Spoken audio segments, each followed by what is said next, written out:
morning. So there's something I'm hearing a lot about right now that I want to address, and that is parents are really scrambling to try to make up for the sports they missed in the spring and combining that with the sports they want to do in the summer. And I want to warn you on something. You can't make up that time, number one. Number two, no matter what your kids have been doing, they are not ready to play multiple sports this summer. They're not. That you're going to increase the risk of your kids getting hurt, and that's the least of it. One thing you can also do is, by them competing, they are going to be moving at the highest level that they have, that is their possible max, and they've likely developed some real inefficiencies and some issues from sitting around a lot. And no matter how active you had your kids, they weren't in a progressive movement program to where they can work on movement skills for sport and build up the type of resiliency they need in their tissues and joint structures to be able to handle this on a level that is, number one, going to improve their skill truly, or number two, be safe for them. So please understand that everybody just waiting to figure out what the new sports schedules are going to be, first of all, those people need to be more organized. Second of all, your kids aren't ready. So don't wait. Start getting them prepared now.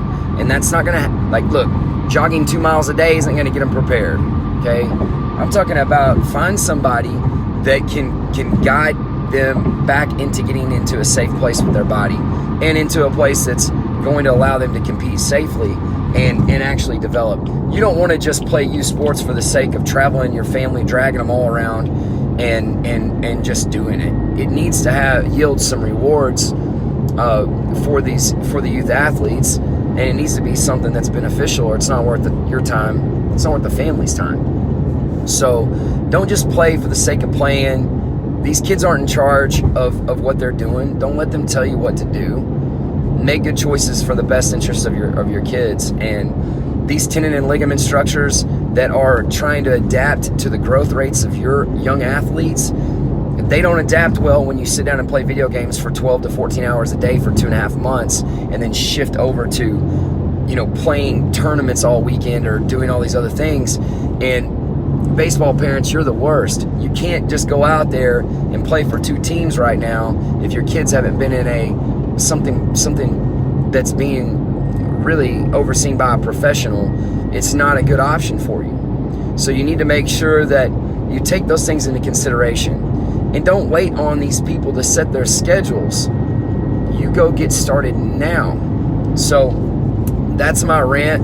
I fear the oversport summer is going to lead to millions of foot, ankle, knee, and hip issues and lower back issues. And once you create issues like that with your kids, or spinal issues, sometimes they don't rear their ugly head till puberty is almost finished, when things harden and things form around the input that they've had over years and years. So just be careful and understand that your kids aren't little machines. They're not, and they're not little adults either.